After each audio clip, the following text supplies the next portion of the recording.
ஊட்டி location, மலை பிரதேசம், மழை, காடு இந்த மாதிரிலாம் இருந்துச்சு அப்படின்னாலே, கண்டிப்பா நம்ம பிரபு சாலமனோட படமா தான் இருக்கும் அப்படிங்கிற ஒரு டவுட்டு சின்ன குழந்தைக்கு கூட வரும்.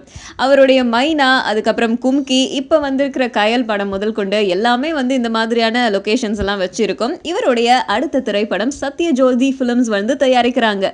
ஹீரோவா யார் நடிக்கிறா அப்படின்னு கேட்டா நம்ம தனுஷ். இதை இவங்க அதிகாரப்பூர்வமா வெளியிட்டு இருக்காங்க. இந்த படத்துக்கு யாரு ஹீரோயின், மற்ற டெக்னீஷியன்ஸ் எல்லாம் யாரு, மற்ற நடிகர்கள்லாம் யாரு அப்படிங்கறத கூடிய விரைவில் சொல்ல போறாங்க. அதுக்கான தேர்வு நடந்துட்டு இருக்கு. இவருடைய கயல் படத்தோடைய ஒளிப்பதிவாளர் மகேந்திரன் தான் இந்த படத்துக்கும் ஒளிப்பதிவாளரா வந்து ஒர்க் பண்ண போறாரு.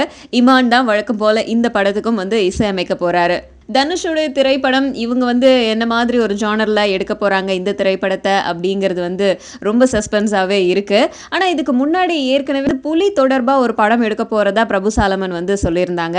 ஆனா இந்த திரைப்படம் அந்த திரைப்படம் கிடையாதான், இது புது விதமான ஒரு படம் அப்படின்னு சொல்லியிருக்காங்க.